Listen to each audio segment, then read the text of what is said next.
Olá, tudo bem? Olha, nesse vídeo nós vamos entender como é que funcionam os cabos não balanceados e os balanceados. E veremos ainda os painéis de conexão e os patch bays, certo? Então mãos à obra. Nas conexões não balanceadas, temos dois fios condutores. Um é a via de transporte do sinal e o outro é o potencial de referência, que é o terra do circuito ou 0 volt. Por exemplo, aquele DVD player barato que temos em casa usa cabos RCA, operando geralmente a -10 dBV. Nas conexões balanceadas, além do terra, que é a malha da blindagem, temos duas vias para transporte do mesmo sinal. A única diferença é que as fases são opostas, ou seja, um sinal é espelhado na outra via. Mas, afinal, por que estamos duplicando o mesmo sinal? A resposta é bem simples: para diminuir as interferências eletromagnéticas. Mesmo que tenhamos o melhor cabo, com a melhor blindagem, o ruído de uma interferência eletromagnética pode se misturar ao sinal original.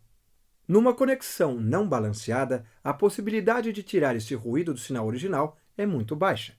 Já numa conexão balanceada, o ruído também entra e se mistura ao sinal. Porém, o ruído entra nas duas vias com a mesma fase. Já o sinal original continua com as fases opostas. Assim, no equipamento que recebe esse sinal balanceado, existe uma análise que compara as duas vias. Temos como exemplo um amplificador diferencial e, como o próprio nome sugere, é feita uma subtração entre os sinais presentes em sua entrada não inversora e inversora. Na saída desse amplificador, temos um sinal equivalente a 2 vezes a amplitude das fases presentes das duas vias. Também temos a rejeição da interferência ou Common Mode Rejection. Assim, os sinais comuns entre as duas vias são rejeitados. Matematicamente, podemos entender da seguinte maneira: sinal natural menos sinal natural em fase invertida igual a 2 vezes sinal. E a interferência menos interferência igual a zero. Assim, as ligações balanceadas são menos suscetíveis às interferências eletromagnéticas. Por isso, se tornaram o padrão em áudio profissional. Os painéis de conexão são caixas de metal cheias de conectores na face frontal. E nos fundos sai um multicabo que nós vimos anteriormente. Eles podem ser feitos para embutir nas paredes dos estúdios ou serem levados em uma house mix, uma mesa de um monitor num show ou ainda, quem sabe, uma unidade móvel de gravação.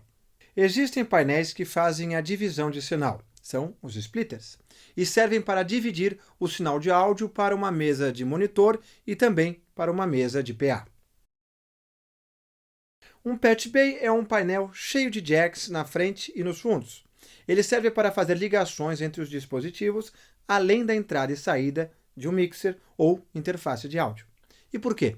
Olha, isso é muito comum em grandes sistemas de som e tem as seguintes vantagens: fácil acesso às conexões dos equipamentos de um sistema de áudio, roteamento flexível e ágil, dependendo do trabalho a ser feito ou mesmo a mudança da rota de um sinal por causa de um equipamento defeituoso, e fácil detecção de problemas em equipamentos do sistema e a sua substituição. Normalmente, existem patch bays em sistemas complexos, cheios de equipamentos com várias possibilidades de conexão. Nos pequenos sistemas que não têm tantos equipamentos, não é preciso ter patch bays, pois esse tipo de sistema se resolve usando um pequeno número de ligações fixas. Os patch bays são classificados segundo algumas características, quanto ao número de jacks ou borns, 24, 48 ou 96. Quanto ao número de contatos em cada born, 2 on-ball ou 3 ball. Quanto ao tipo de borns e conectores, 1/4 de polegada, ou 6,35 mm, ou 0,173 polegadas, que dá 4,38 mm Bantam. Ou quanto aos terminais de conexão dos cabos, para solda ou crimpagem. Quanto à arquitetura e uso de um patch bay, deve-se observar a distribuição lógica de conexões segundo suas funções, a identificação de cada born e a conexão a ele associada, a necessidade de uso de patch cords destinados à interconexão entre boards não normalizados e possibilidade de normalizações entre conexões de forma a minimizar o emprego de patch cords. A seguir, temos os contatos encontrados em Patchbase com borns balanceados e suas respectivas funções. O tip, fase positiva, o ring, fase negativa, e o sleeve, que é a referência. E os auxiliares destinados à normalização são o tip normal e o ring normal. As normalizações são interligações entre as conexões feitas pelos contatos internos dos jackets, o normal tip e o normal ring. Essas normalizações evitam o uso de patch cords para a configuração básica, que é a mais usada. E, quando se conecta um patch cord, a normalização entre jackets se desfaz, o que flexibiliza mais as possibilidades de conexão. Os tipos mais comuns de normalizações são half normal e full normal. Observe que a fonte de um sinal está conectado a um destino. Em half normal, podemos dividir o sinal da fonte para o destino e para o jack frontal superior. Mas, e sempre tem o mas, também podemos interrompê-lo conectando uma segunda fonte no jack inferior. Isso é útil, por exemplo, para dividir uma saída para os monitores e para um gravador. Em full normal, qualquer jack frontal quebra essa conexão quando é usado.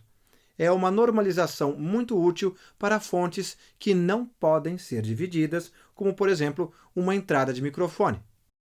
Nas próximas aulas, começaremos a botar a mão na massa. E eu não falo em fazer pizza. Isso será muito útil para quem nunca mexeu com manutenção de cabos de áudio. Se você quiser, poderá somente assistir aos vídeos, mas é interessante você praticar também, ok? Então, até lá. Tchau!